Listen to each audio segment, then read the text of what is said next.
안녕하세요. 끝판대장입니다. 오늘 구독과 좋아요, 알림 설정, 그리고 댓글까지 부탁드리겠습니다. 자, 우선 어제 제가 영상에서 말씀드렸던 이 두 가지 가능성 중에 두 번째 가능성인 여기를 찍고 올라가는 루트인 것 같아요. 일단 보면은 여기서 눌림이 한번 나와줬다가 가던지 아니면 여기서 반등 주고 눌림 주면서 이렇게 횡보하면서 올라가던지 이런 가능성이 높아질 것 같습니다. 근데 이게 아쉽게도 이제 새벽에 나와서 신규 롱 포지션을 제가 그때 잔다고 새벽 3시쯤에 갔더라고요. 그때 진입을 못했는데 너무 아쉽긴 해요. 그러나 사실 뭐 현물로 봤을 때는 이러한 구간들이 다 모아갈 만한 구간이니까 천천히 모아가면 된다라고 말씀을 드렸고, 현물은 사실 겁낼 게 없었죠. 왜냐면 고점에서부터 해도 6%라서 알트들 좀 빠지는 거 감안하면 우리가 천천히 모아간다는 분할 매수 관점을 접근했을 때는 나쁘지 않기 때문에 일단 이런 부분이고, 제가 여러분들한테 어제도 말씀드렸지만 여기 이제 올라갈 때는 사람들이 난리가 났는데 근데 여기 또 빠지니까 그럼 그렇지 한단 말이에요. 그러니까 이런 과정들을 계속 반복하면서 올라가기 때문에 매수 심리 자체가 잘 살아나기가 어려워요. 왜냐면 이미 이 7개월, 8개월 되는 시간 동안 비트코인의 통수를 너무 많이 맞았기 때문에 계속 의심할 수밖에 없단 말이에요.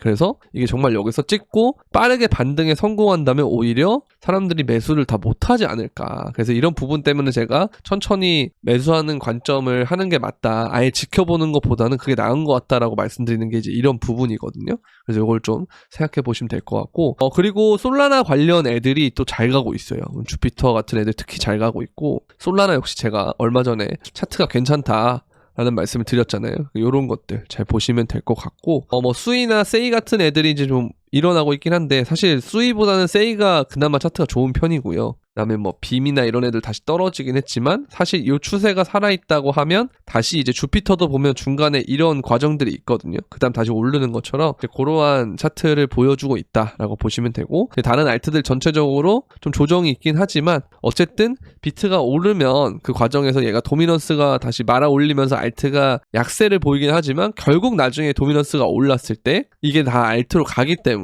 뭐 지금 단기적으로는 좀 안 좋을 수 있지만 점점 가면 갈수록 좋아질 것이다 라는 생각을 말씀드리고요. 당분간은 그리고 여전히 비트가 강력할 거기 때문에 비트 중심의 차트를 비트 중심의 포트폴리오 구성을 제가 계속 말씀을 드렸죠. 이런 부분을 계속 보시면 될 것 같습니다. 자, 그리고 보면은 이제 계속 이거 몇 번 올려드렸던 자료인데 보면은 빨간 색깔의 하락장이 끝나면 첫 번째 바닥이 나오고 두 번째 박스권, 세 번째 박스권이 나오거든요. 근데 보면은 여기도 2019년 말에 바닥이 나오고 18년 말이죠. 18년 말에 바닥이 나오고 여기 박스권 하나 나오고 그 다음에 여기 박스권 또 나오고 그 다음에 이렇게 올라갔고요. 그 다음에 2017년을 보면은 여기에 박스가 하나 나오고 여기 박스 나오고 이게 나오고 그 다음에 이렇게 올라가는데, 사실 여기 대선이랑 가깝고 이런 걸 보면은 사실 2021년의 사이클보다는 요때랑 좀 모양이 비슷한 것 같긴 합니다. 그렇죠? 그리고 다만 이제 좀 달라진 거는 이제 화폐가 찍힌 거. 이때가 코로나 때 돈이 너무 많이 찍혔기 때문에 그런 거 감안하면 뭔가 2017과 21이 짬뽕으로 될 것 같은데 좀 더 비슷한 걸 찾으라 그러면 저는 이제 여기랑 가깝지 않을까라는 생각을 하고 있다라는 거, 그렇게 보시면 되고요. 2017년을 보면은 항상 이때까지도 별 움직임이 없고 여기서부터 이제 오르면서 사람들이 관심을 엄청나게 가지면서 특히 이때 제일 관심을 많이 가졌어요. 그러니까 정말 만약에 2017년처럼 된다면 본격적으로 알트장이 시작되는 게 많이 늦어질 수는 있거든요. 이런 시기쯤에 알트가 될 수 있거든요. 근데 다만 역대급으로 왔었다. 2021년보다 저는 더 왔다고 생각을 합니다. 개인적으로는. 그래서 이런 부분이 많이 온다 그러면 여러분들에게 인내심을 조금 더 강요할 수는 있어요. 그러나 그거를 다 해칭할 수 있는 건 뭐냐면 이 기간에 비트코인은 오른단 말이에요. 제가 이제 비트코인을 포트폴리오에 넣으라고 하는 이유가 다 이런 거예요. 그러니까 혹시 모를 21년처럼 오면은 내년부터 좋지만 만약 2017년처럼 간다 그러면 진짜 내년 말이라고 볼 수도 있거든요. 내년 말이라고 하면은 그럼 뭐 한 중반 정도부터 오르느냐 하면 그것도 아니에요. 알트가 본격적으로 시작된 거는 저 때는 거의 한 10월, 11월쯤부터 시작을 했거든요. 근데 이 딱 고점 찍은 게 1월 초에 고점이 찍었습니다. 2018년 1월 4일인가 그때 고점이 찍히고 했었는데, 그런 거 보면은 생각보다 알트장이 짧게 온다는 거. 짧지만 굉장히 임팩트 있게 왔었어요 그때는. 그래서 막 언론에서 난리가 났었어요 그때 당시. 그죠? 이제 그게 이제 첫 사람들의 뇌리에 각인된 암호화폐 불장의 시작이었는데 이제 만약에 2017년처럼 간다면 이제 그럴 가능성도 있기 때문에 제가 항상 말씀드리는 비트코인을 포트폴리오에 넣어야 된다라는 말씀 드리는 거고 마찬가지예요. 그리고 이런 보조지표들이나 차트 같은 경우들이 다 좋은 쪽으로 가고 있기 때문에 지금 단기적으로 뭐 이런 조정이 왔지만 이런 거는 딱 레버리지 청산도 하고 그 다음에 추격세 다 이제 나가리 되기 딱 좋은 그런 상태거든요. 그래서 되게 저는 좋은 모양이다라고 생각하고 딱 여기 추세선을 거쳐서 반등을 했기 때문에 그러면 이제 이러한 관점으로 볼 수 있는 거예요. 어떤 관점을 볼 수 있냐 보면은 자, 여기서부터 이렇게 쭉 이어지는 추세를 돌파를 했고 그다음 리테스트를 하고 올라가는 이제 그러한 캔들로 볼 수가 있다라는 거죠. 그래서 이런 부분들 좀 생각해 보시면 될 것 같고 그리고 이제 마찬가지로 지금 뭐 알트들이 되게 약세로 보이긴 하지만 역시 얘도 돌파하고 리테스트하는 관점으로 본다면 나쁘지 않다라는 겁니다. 그래서 항상 이런 힘을 모으는 과정이고 근데 이게 하나의 캔들이 주봉이기 때문에 여러분들이 생각하는 것보다 체감이 느릴 수는 있어요. 그러나 나중에 이게 본격적으로 추세가 터진다면 연속적으로 올라가는 것은 훨씬 더 좋아지겠죠. 그래서 이런 부분들 보시면 될 것 같고 마찬가지로 항상 무언가를 돌파를 하면 리테스트라는 걸 하고 올라가는 경우가 많았기 때문에 이번에도 이러한 과정이 지금 리테스트라고 보시면 되고 그 다음에 올라갈 가능성이 높다 이렇게 보시면 될 것 같고요. 자, 그 다음에 또 같은 자료죠. 리테스트. 이걸 보시면 될 것 같습니다. 자, 그리고 이제 한 가지가 뭐냐면 제가 이제 2017년에 대한 얘기를 했는데 만약 정말 2017년과 동일하다면 이게 지금 이더리움이 나오는 모양이거든요. 근데 이더리움도 보면은 여기 12월에 한번 또 이렇게 바닥을 확인하는 과정을 거쳤어요. 그렇게 되면 얘도 이러한 과정을 한번 거치고 역대급 상승을 하는 게 아닌가라는 의견인데요. 어느 정도는 일리가 있다고 보지만 아니면 그냥 상대적으로 좀 지지부진하거나 덜 오른 다음에 이렇게 오를 수 있어요. 그러니까 두 가지 패턴일 것 같아요.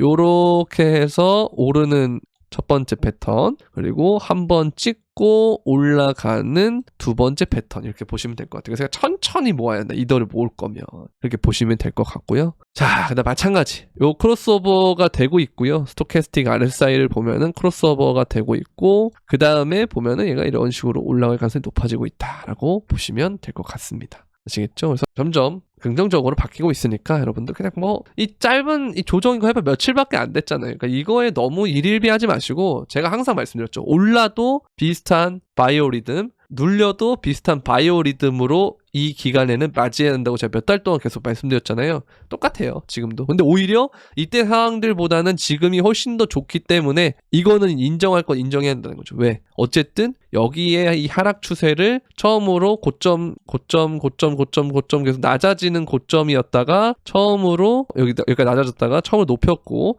저점도 낮아지다가 처음으로 저점을 높였기 때문에 이거는 이제 추세가 바뀌고 있다라는 생각을 하셔야 되거든요. 그러면 이제 여기서 리테스트하고 올라간다라고 하면 굉장히 좋은 움직임이 되겠죠. 이렇게 보면 되고 자 그리고 스테이블 코인에 주목해야 될 때라고 하는데 이게 결국은 뭘로 오냐면 RWA나 아니면 이제 디파이 같은 걸로 올 가능성이 있어요. 그래서 지금 주피터 이런 애들 잘 가고 있는 건데 뭐 유니스왑도 지금 어피스트 상장하고 막 그러잖아요. 그러니까 이게 좀 이런 부분을 좀 눈치를 챌 필요가 있어요. 이렇게 보시면 되고 근데 결국 보면은 상위 5개 스테이블 코인은 독일 등 G20 국가보다 더 많은 미국 국채를 보유하고 있다. 아울러 비자 등 기관들이 스테이블 코인을 도입하고 있다. 그리고 이제 이게 트럼프가 되면은 스테이블 코인이 더 주목을 받을 것이다라고 제가 말씀드렸죠. 이런 거 보시면 되고 요게 진짜 되게 재밌는 거잖아요. USDT 발행사 테더가 지난해 블랙록보다 더 많은 수익을 올렸다. 이렇게 보시면 되고 자 그리고 이제 또 재밌는 게 요즘 폴리마켓이 한창 핫하잖아요. 이걸로 이제 대선의 승자를 막 예측하고 거기다 배팅하고 하는 그런 건데 보면은 트럼프를 승리를 예측한 사람이 해리스의 물량을 매수해서 해지하는 개념을 또 하고 있어요. 이거 보고 되게 재밌어서 가져왔는데 어쨌든 폴리마켓 자체로는 트럼프가 굉장히 좀 압도적이다라고 하지만 사실 미국의 선거는 계속 말씀드리지만 경합주에서 누가 가져가느냐가 굉장히 중요합니다. 특히 이번 경합주에서 가장 중요한 건 펜실베니아인데요. 펜실베니아를 누가 가져가냐가 되게 중요하고 근데 이 구도가 되게 유리한 게 트럼프가 펜실베니아를 만약에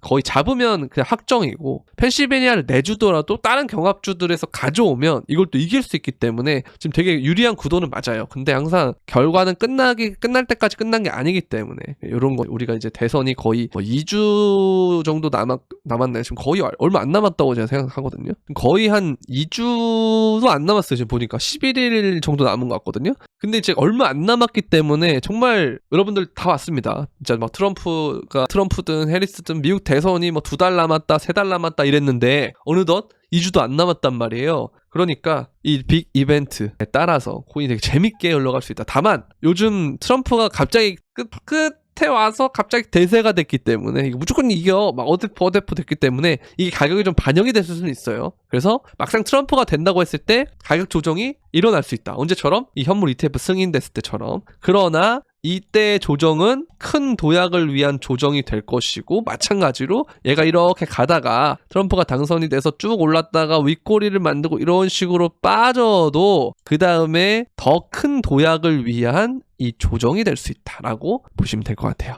아니면 횡보하다가 바로 올라가거나, 보통 이제 대선 결과에 따라 크립토가 다 이제 그런 패턴을 보였는데, 다만 이제는 트럼프가 된다라고 했을 때는 예전에는 암호화폐 산업과 그렇게 관련 있는 공약들이 나오지 않았는데 약간 변방이었잖아요. 근데 지금 되게 주류로 올라온 상황에서 트럼프 자체가 친암호화폐로 노선을 바꿨기 때문에 이 부분에 있어서 ETF와 같은 그런 호재로 인식해서 이러한 단기 피날레를 줄 수는 있어요. 그러니까 요거는 우리가 대비를 해야 됩니다. 생각을 항상 하고 있어야 돼요. 그래서 이때 뭐 비중을 좀 줄여본다든지 하는 그런 생각을 해보셔야 됩니다. 아시겠죠? 그리고 테슬라가 이제 비트코인을 매도했냐 안 했냐에 대한 말이 많았는데, 비트코인을 3분기에 매각하지 않은 걸로 나와 있습니다. 그냥 익명 주소로 그냥 이체를 한 거예요. 자체 원래간 이동이라고 얘기를 하고 있고, 그리고 전 트럼프 비서실장 대행이 믹 멀레이니가 인터뷰를 통해서 암호화폐 산업은 정치 로비 활동을 발전시킨다. 이게 뭐 트럼프가 밈코인을 만들고 뭐 여러 가지 이제 코인으로 후원을 받고 이런 시대가 온 거예요. 이게 재밌죠. 점점 로비 활동을 발전시키고 산업의 구조를 바꾸고 뭐 여러 가지 부분에서 이 블록체인의 기술이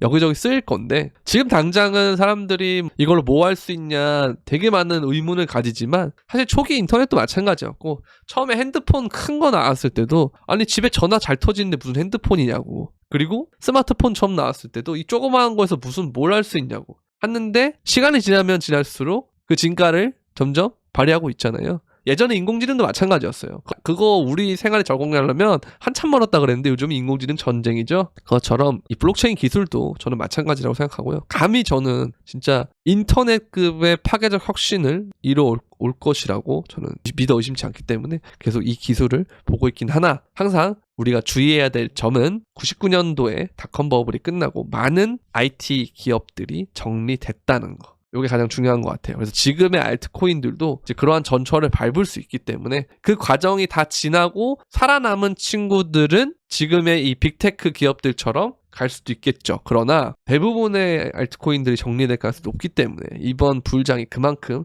닷컴 버블에 준하는 파괴력이 올 거라고 생각하고, 이 파괴력이 끝난 다음에는 반대로 엄청난 한파가 몰아닥칠 거라고 생각합니다. 그래서 이 부분을 항상 우리가 인지하고 있어야 냉정하게 딱딱딱 결단을 내릴 수가 있기 때문에 이건 항상 자주 얘기하는 것 같아요. 제가 여러분들한테 비트코인을 포트폴리오에 담아라급으로 좀 자주 얘기하는 것 같거든요. 그래서 이 부분을 좀 잘 보시면 될 것 같고, 자, 여러분들이 이제 좀 하다가 힘드실 수 있잖아요. 매매하거나 할 때. 좀 이럴 때도 단기 조정이 나오는 걸 제가 뭐 말씀을 드렸지만, 이게 뭐 실시간으로 어떻게 될지도 모르겠고, 영상은 어쨌든 제가 뭐 요즘에 하루에 1개 혹은 2개를 올리고 있지만, 그 영상을 보고 난 다음에 또 빈 시간 동안에는 코인이 또 변동성이 심하니까 또 멘탈이 나갈 수 있단 말이에요. 그러니까 이런 부분을 좀 잡아주고, 어떤 코인을 얼마에 사고 어떻게 팔고 어떻게 손절하는지에 대한 부분과 저랑 이제 디테일하게 여러분들의 이제 포트폴리오에 대한 상담, 그리고 실시간 소통까지 할 수 있는 멤버십에 가입을 하시면 되는데요. 멤버십 가입하는 방법은 구독 버튼 옆에 있는 가입 버튼을 통해서 가입을 해주시면 되고, 유튜브 커뮤니티에 들어오시면 멤버십 전용 커뮤니티가 보이는데, 거기다가 이 멤버십 브리핑 텔레그램 방과 소통방 2가지 들어오시면 되고, 들어오실 때 여러분들 유튜브 닉네임과 동일하게 해주시면 되겠습니다. 자, 그리고 이제 두 번째는 이제 선물방인데요. 이건 이제 멤버십과는 별도의 방인데요. 이건 정말 선물방 하는 선물방인데, 선물방에 들어오고 싶으신 분들은 영상 설명란에 있는 선물방 가입 신청 링크를 통해서 문의 주시면 되는데, 선물방에 오면은 이때는 이제 손절이 났지만 대부분 요즘 이제 계속 타겟을 이렇게 갔단 말이에요. 갔죠. 그래서 이런 식으로 여러분들이 선물을 하다가 좀 힘들다 하시면 선물방도 이용해 주시면 감사하겠습니다. 오늘 영상은 여기까지 하도록 하겠고요. 도움이 되셨다면 구독과 좋아요, 알림 설정, 그리고 댓글까지 부탁드리면서 그럼 안녕!